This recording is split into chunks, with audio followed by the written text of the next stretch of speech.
Halo semuanya, selamat datang di Ruang Film. Bagaimana kabar kalian semua? Semoga selalu sehat dan baik-baik saja.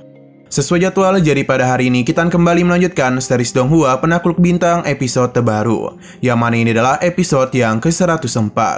Namun sebelum kita mulai, lebih baik kita lihat lagi apa saja yang telah terjadi pada episode sebelumnya.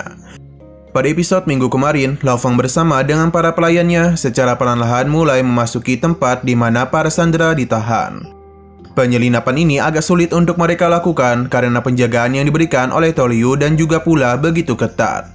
Tapi dengan bantuan Babata, mereka berhasil mengecoh pasukan Pula dan pada akhirnya Lao Feng berhasil menyelamatkan para sandera. Hanya saja masalah belum selesai sampai di situ, karena bagaimanapun Pula dan yang lainnya tidak ada niatan untuk melepaskan mereka begitu saja. Pertarungan sengit pun sempat terjadi di antara Lao Feng dan pasukan Pula. Tapi dalam pertarungan itu Lao Feng sangatlah kesulitan karena bagaimanapun lawannya sangatlah banyak dan juga kuat. Selain itu dirinya juga harus melindungi para sandera yang menyebabkan Lao Feng akan sangat kesulitan untuk bertarung dengan serius. Jadi pada akhirnya mereka pun memilih untuk melarikan diri demi keamanan para sandera.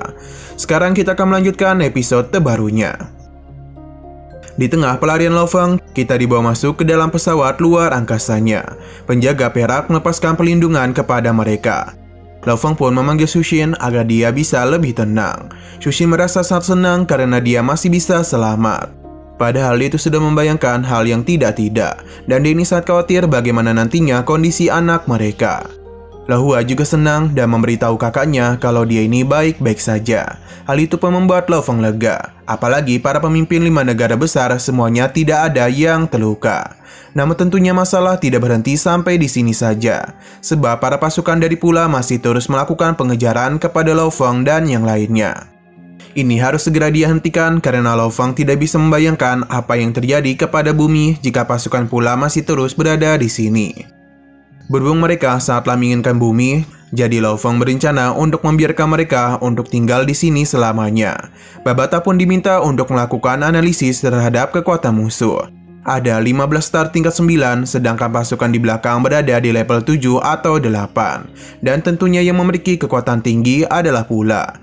Dan juga pasukan elitnya yang hampir semuanya berada di level star bintang 9. Dan pasukan elitnya yang hampir semuanya berada di level bintang tingkat 9. Lao Feng paham dan dirinya akan melakukan pembersihan kepada pasukan yang lemah dulu agar bisa fokus dalam menghadapi Pula. Tapi sebelum itu Lao Feng meminta Babata untuk melakukan gangguan pada sistem komunikasi mereka. Sebenarnya hal itu sudah Babata lakukan. Hanya saja dia takut kalau mereka sudah mengantisipasi hal itu. Jadi dirinya akan menggunakan cara lain. Berhubung di depan sana ada sebuah badai, jadi sangat cocok untuk mengecoh komunikasi mereka. Babata akan menggunakan sebuah trik saluran laser agar bisa menarik badai petir kepada mereka.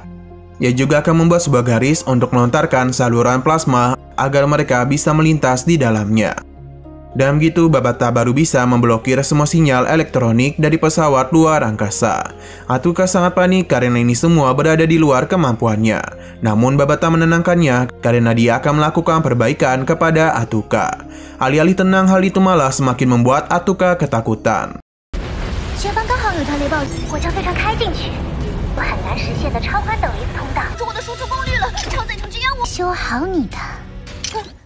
Lao Feng memberitahu pasukannya ketika pesawat mereka melalui awan badai, maka sinyal mereka akan menghilang. Dan saat juga para pasukannya bisa pergi untuk menarik perhatian Pula dan pasukannya agar bisa menjauh dari pesawat mereka. Para pelayan Lao Feng paham, sedangkan dirinya sendiri akan menyingkirkan pasukan yang tersisa. Yang mana tentunya Lao Feng akan menggunakan tubuh dari monster tanduk emas. Saat juga pesawat Lao Feng pun mulai memasuki awan badai petir. Dengan kata lain, rencana Babata saat ini akan segera dimulai. Sedangkan untuk Pula dan pasukannya masih terus melakukan pengejaran. Apalagi terlihat kalau dia ini begitu senang karena di dalam badai pesawat Lao Feng pasti akan melambat. Tapi itu hanyalah pemikirannya karena berkat adanya Babata, dia pun menggunakan plasma laser untuk menarik petir-petir ke pesawat mereka. Laser itu terus saja dilancarkan hingga terlihat ada sebuah lingkaran untuk mereka masuki. Sebenarnya ini sangatlah memakan tenaga dari Atuka. Ia bahkan memohon untuk segera menghentikan hal itu. Tapi Babata tidak mau dan terus meningkatkan serangan laser agar mereka bisa keluar dari badai itu tanpa terdeteksi.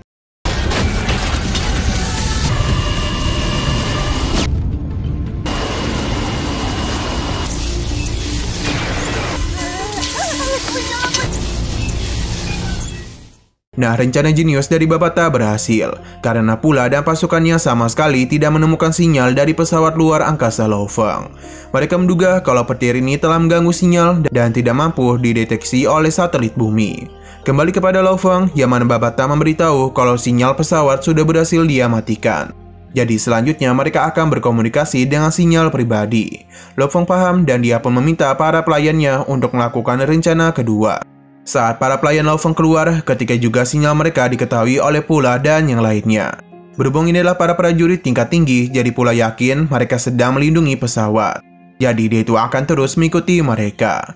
Setelah memastikan Pula dan yang lainnya mengikuti para pelayannya, Lo Feng pun merasa ini adalah waktu yang tepat. Ia pun meminta mereka semua untuk tetap berada di sini karena dirinya akan menyelesaikan urusan dengan para pasukan Pula. Lo Hua meminta kakaknya untuk selalu berhati-hati. Begitu juga dengan Shushin karena dia dan anak-anak mereka akan selalu menunggu kepulangan Lo Feng. Saat juga Lo Feng pun mulai keluar dari pesawat dan memberitahu kita semua kalau pertarungan sebenarnya baru saja dimulai. Lo Feng pun masuk ke dalam lautan dan terus saja masuk. Sebelum Lo Feng berubah, Babata akan melakukan perubahan pada satelit agar amukan Lo Feng sebagai monster tanduk emas tidak diketahui oleh siapapun. Lo Feng paham dan saat juga dirinya pun mulai melakukan perubahan.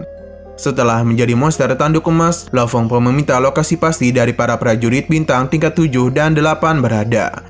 Babata paham dan memberikan lokasi tepat mereka berada. Para pasukan Pula yang sedang menyusul dikejutkan dengan sebuah gelombang besar. Mereka pun penasaran sebenarnya apakah itu. Hingga ketika juga siluet monster tanduk emas pun muncul untuk menghabisi mereka semua. Melihat kehadiran dari monster itu tentu saja membuat mereka terkejut. Apalagi mereka tidak pernah menduga kalau monster itu masih hidup. Padahal mereka sudah menjelajah bumi namun tidak kunjung menemukannya. Pasukan ini pun berencana untuk memberitahukan Pula. Tapi tentunya Lo Feng tidak akan membiarkan hal itu terjadi. Dan amukan dari monster tanduk emas ia pun bersiap menghabisi mereka.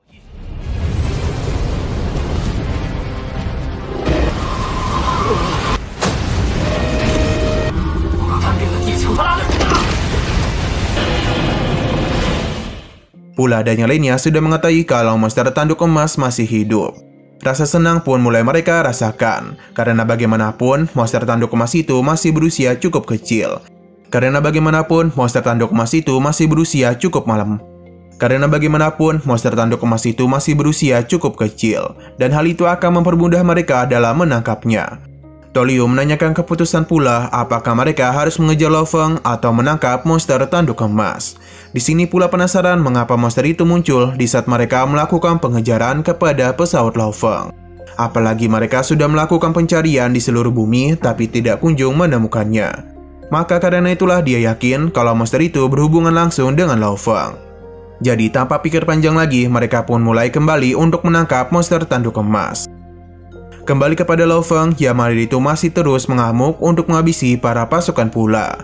Dalam pertarungan itu sudah jelas kalau Lo Feng jauh lebih unggul. Jadi untuk menghemat energinya, Lo Feng harus melakukan pergerakan semaksimal mungkin. Atau dengan kata lain, dia tidak boleh melakukan pergerakan yang sia-sia. Bagi yang belum tahu kalau kekuatan dari binatang bertanduk emas sudah berada di level star tingkat 7. Dan kekuatan sekarang Lo Feng bisa menghabisi musuh yang berada di 2 level di atasnya. Inilah alasan mengapa Lo Feng begitu percaya diri untuk menghadapi pasukan level bintang tingkat 7 dan 8 karena baginya ini semua tidak ada apa-apanya dan bukanlah ancaman bagi Lo Feng.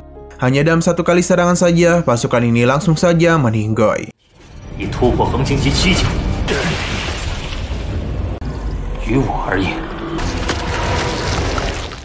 Melihat kengerian dari monster tanduk emas benar-benar membuat mereka ketakutan. Pada akhirnya mereka pun memilih untuk melarikan diri saja. Tapi Lo Feng tidak akan pernah membiarkan hal itu dan langsung saja melakukan pelahapan. Pula menjadi begitu panik karena secara tiba-tiba sinyal kehidupan dari pasukannya menghilang. Wajar saja mereka terkejut karena ada 40 lebih prajurit, namun mereka dikalahkan dengan begitu mudah dalam sekejap mata. Pula meminta pasukannya untuk berhati-hati karena mereka ini sedang menghadapi musuh yang sangat kuat. Di sini Lo Feng sudah mengetahui kedatangan mereka. Babata sangat khawatir kalau Lo Feng akan kesulitan karena langsung berhadapan dengan 15 prajurit yang berada di level bintang tingkat 9. Apalagi selain Toliu, para prajurit lainnya juga tidak kalah kuat. Dan yang menjadi masalah utama tentu saja adalah Pula. Maka karena itulah Lo Feng ini harus berhati-hati dalam pertarungan nanti. Lo Feng sudah memikirkan hal itu karena dia akan bertarung semaksimal mungkin dalam menghadapi mereka. Di saat Lo Feng masuk ke dalam lautan, tim pula sudah tiba di lokasi, yang mana dia bisa mencium bau darah yang sangat segar. Mereka juga sudah tahu kalau binatang bertanduk emas berada jauh di dalam lautan, setidaknya berada di kedalaman 2000 meter dari dasar laut. Sistem yang mereka miliki menjelaskan kalau monster itu sudah berada di level bintang tingkat 7. Padahal itu semakin membuat mereka terkejut, karena bagaimana bisa binatang tingkat 7 bisa menghabisi 40 prajurit yang memiliki level yang sama dengan monster itu. Ini bisa terjadi karena monster tanduk emas memiliki garis keturunan yang kuat. Jadi pengalaman bertarung yang dia miliki jauh melebihi mereka. Hanya saja pula tidak begitu percaya dengan hal itu.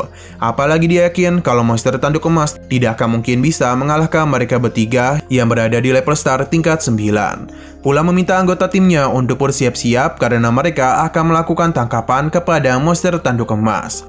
Saat juga mereka pun mulai masuk ke dalam lautan untuk mengejar tanduk emas. Hal ini sudah Lo Feng sadari. Pula akan membatasi pergerakan dari monster itu karena bagaimanapun tubuhnya sangatlah besar. Jadi akan sangat sulit baginya untuk bertarung di medan yang kecil. Saat juga pertarungan pun dimulai di antara mereka.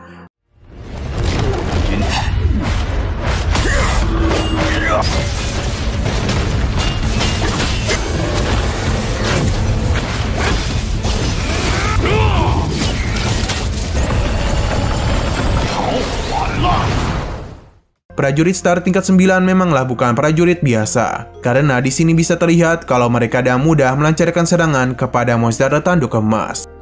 Selain memiliki pergerakan dan juga kekuatan yang besar, tim pula juga masih memiliki senjata tingkat tinggi, yang mana hal itu pun semakin membuat monster tanduk emas kesulitan dalam melarikan diri. Apalagi Ronji menggunakan kekuatan mentalnya untuk bisa menahan pergerakan dari monster tanduk emas. Mendapatkan sebuah kesempatan, pula yakin kalau serangan mereka kali ini akan melumpuhkan monster itu. Hanya saja itu sudah berada di perkiraan Lo Feng. Jadi serangan yang mereka lancarkan itu tidak dapat untuk menumbangkannya. Pula tidak begitu terkejut karena tidak mungkin kalau monster itu dikalahkan begitu saja. Mereka pun akan melancarkan serangan balik kepadanya. Hanya saja kali ini adalah giliran Lo Feng yang akan melakukan serangan balik. Karena dia sadar betul betapa kuatnya tim pula. Jadi jika dia bertarung dalam jangka waktu yang lama, itu sama saja dan membahayakan dirinya. Saat juga Lo Feng pun akan menggunakan 3 rahasia bakat utama monster tanduk emas. Amukan yang Lo Feng keluarkan tidak membuat mereka takut. Malahan tim pula menjadi semakin bersemangat. Hanya saja mereka tidak tahu kalau monster tanduk emas itu bisa meningkatkan kekuatannya dalam waktu secepat mungkin. Hanya saja pula tidak takut dan kembali melakukan penyerangan kepadanya. Berkat salah satu teknik utama dari monster tanduk emas, Lo Feng pun berhasil mengalahkan beberapa prajurit, hingga tinggal menyisakan pula bersama pasukan elitnya.